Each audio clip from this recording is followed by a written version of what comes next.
those frisky Diamondbacks. Oh, yeah. 84 wins last year. Yeah.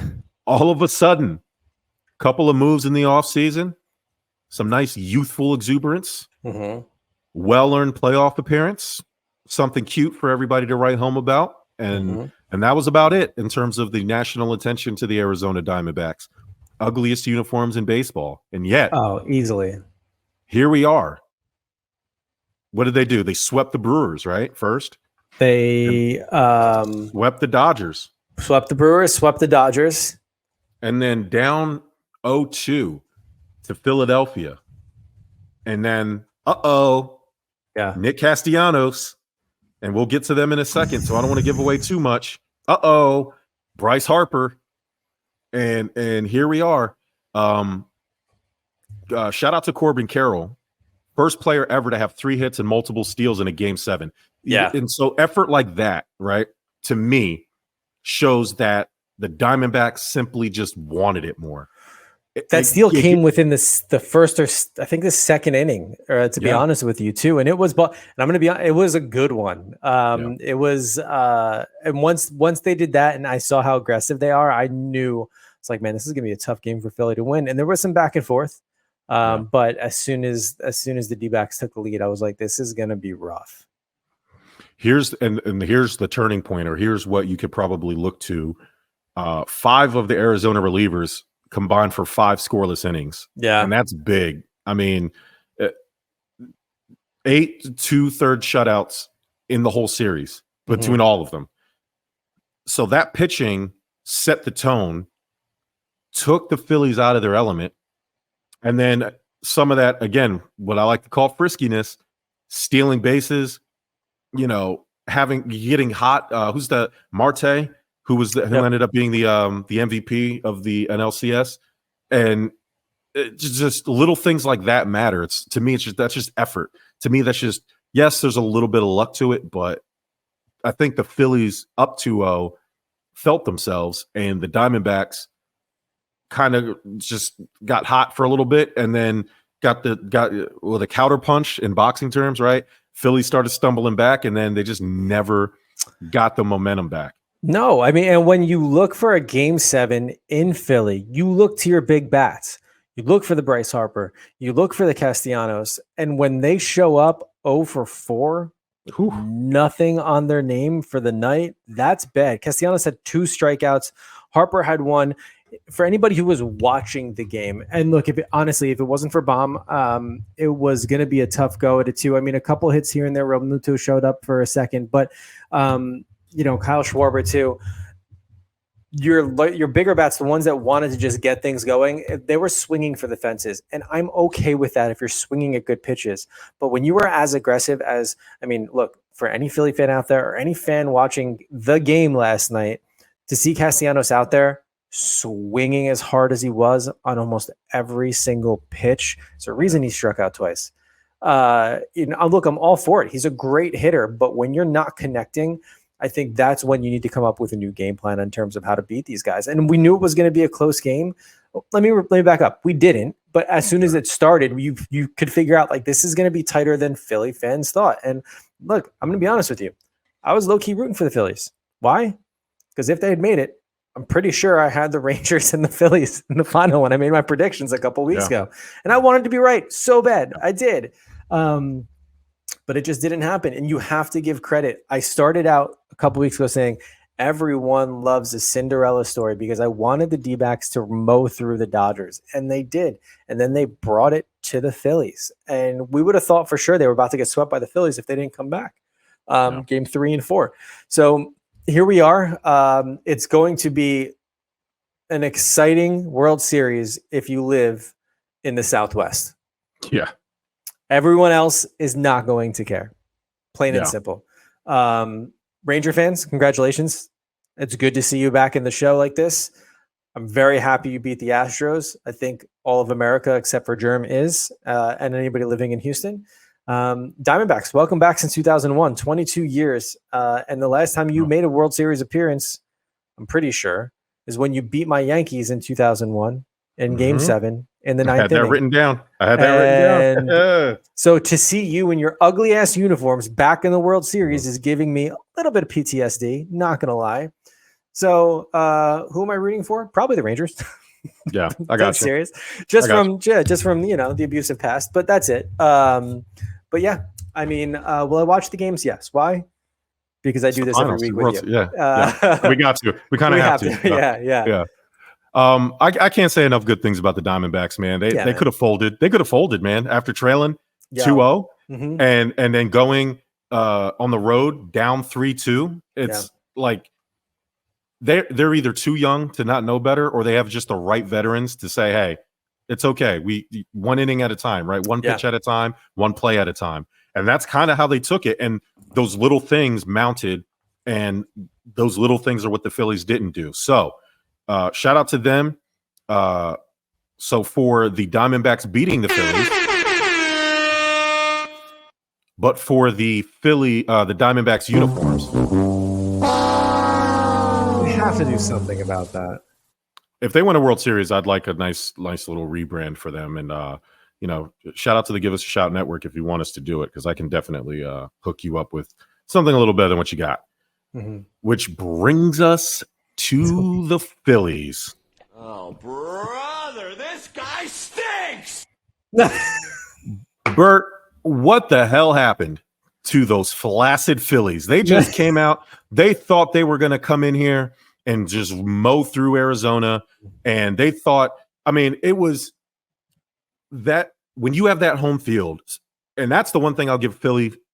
I'm not going to give Phillies credit, but like the fan base, because, and all you Mets fans out there who were out there actively cheering for the Phillies, go to hell.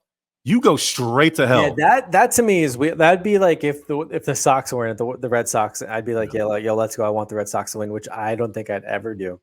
I mean, I couldn't believe my timeline. I was like, wait, what are y'all doing? So yeah, when go to hell, and when you get there, say hi to Art Briles for us. But in the meantime, I don't know what happened. Trey Turner, big money. Bryce Harper, bigger money. Combined, as you said earlier, 0-15 or 0 for 15 in game 6 or 7. Previously on fire before that. So there was really no reason to criticize them. But now, thank you for helping us get there, but you have to finish the job, right? It's not enough. And then we mentioned Nick Castellanos.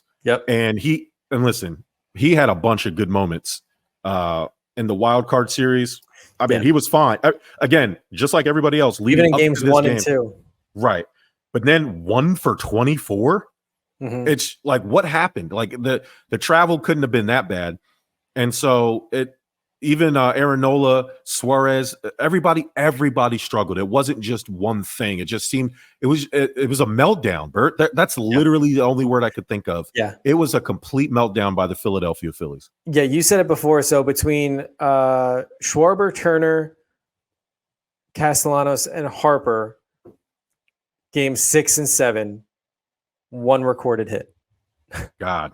If I'm looking at this quick math, and that was by Schwarber in game 7, everyone, I mean, look, there were some walks along the way, and look, that's a part of the game too. I absolutely get it. You have to get on base. That is the name of the game 100%. So I think we're looking at least 3 or 4 walks between them. But when you're talking about 4 of your biggest bats on the team not showing up, take it from a Yankee fan. I know every October when we are in the playoffs, we go through this. We have our big name guys that we spent all this money on and have showed up throughout the regular season.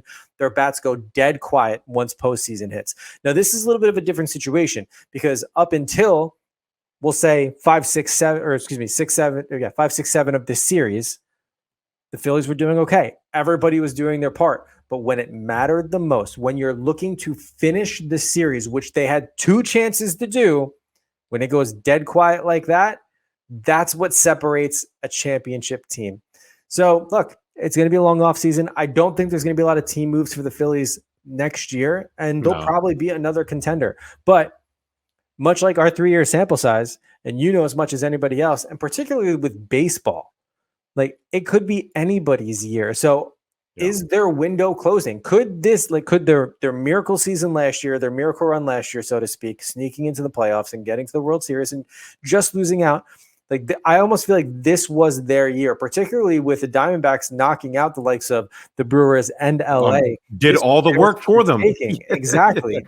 Jeez, So man, it was crazy. If they don't show up next year and show out for 182 games and have the juice to go all the way, I'm not sure they may get to another World Series within the next decade. Yeah, there's too much money tied up, so I feel like the pressure. Last year there wasn't any pressure, but then you bring in Trey Turner and these guys, and now I feel like the pressure is on. Nobody can feel worse than Craig Kimbrell.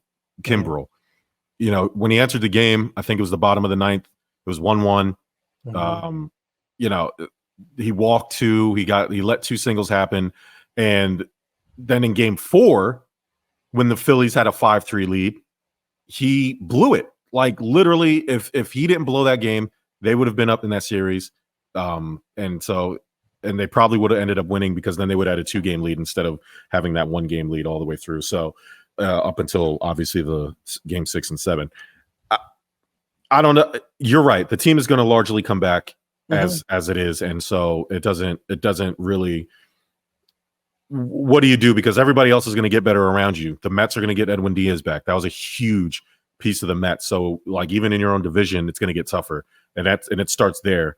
And now expectations are on you because last year was one thing, this year's different, and now people are expecting you to at least get to this point. So now pressure is added. So what are you going to do? I'm sure they'll make a couple of different little moves and then see what happens from there. But if you're a Phillies fan, you still should be happy about the season. Maybe not happy about the way it did, but and we're just making fun of the Phillies, one because we're just teams. He's Yankees and Mets. We don't care about the Phillies, but yeah, all you Mets fans I saw cheering for the Phillies, shame on you. I don't like that. Don't do that again. So speaking of the World Series, Bert, we have the Rangers. Yeah, we have the Diamondbacks. You just said that you were going for the Diamondbacks. I also am going for the Diamondbacks. No, I said I'm going for the Rangers. Oh, you are going for the Rangers. Going for the Rangers, okay. Yeah. Well, I'm going for the Diamondbacks because fuck Jacob deGrom and fuck Max Scherzer. That's what I'm going for. Yeah. Look, I shouldn't be. Me as a Yankee fan, I shouldn't be rooting for the Rangers. I absolutely shouldn't. I should be going for the D-backs. But, the Rangers have 4 ex-Yankees on their team. But the real reason why, I think more than that actually, 5 or 6 possibly, but the real reason why I'm rooting for them is because I want to see pain from Met fans. I do. Yeah. I want to see DeGrom and I want to see Scherzer get one. Don't ask me why I'm doing this. And I love the likes of you, Jerm, as well as Mike. But I think all this time, me and Corey and other Yankee fans have caught strays because of the frustration of Met fans with Yankee fans, even though we're not really direct rivals. I want to see your pain a little bit. I do. So I'd like to say I'm sorry, but I'm not. Nothing made me happier than seeing Max Scherzer get pulled after like 2 innings. Yeah, so and when he was getting pulled, I was like, "Damn, they're gonna love this." I loved it. Yeah. Oh my god, it was lose-lose situation. I mean, because look, you had Verlander on one side and you had Scherzer on the other, so one way or another, one of those pitchers is going through.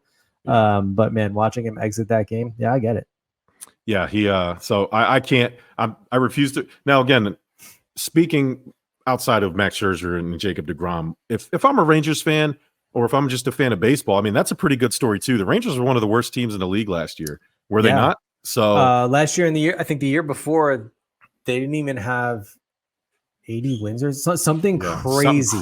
Something wild. So both teams, the Diamondbacks were okay last year, but nobody said, hey, next year, if the Diamondbacks did this, that, and the other, they could end up in the World Series. Not one person outside of maybe Diamondbacks media said that. And I doubt even they did that. 68 wins in 2022. For the Diamondbacks. No, for the Rangers. Oh, for the Rangers. Yeah. So, and Diamondbacks had 84. I already knew that. I said that earlier. So,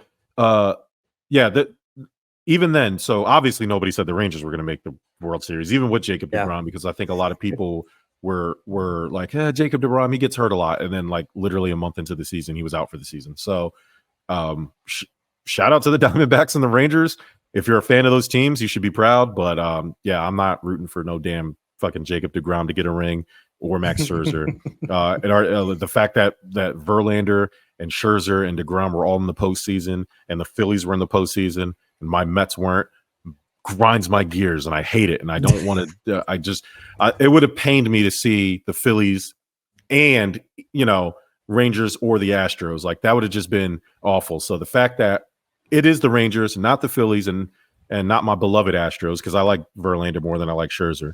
Only because Verlander kept it real the whole time, and Scherzer was like, "Yeah, man, I'm a Met, man. I love it here." And then it was like, "All right, man, I'm out." Fuck He's it. like, I'm out. I'm sorry, it's not as easy as I thought it was going to be. Yeah, I'm out.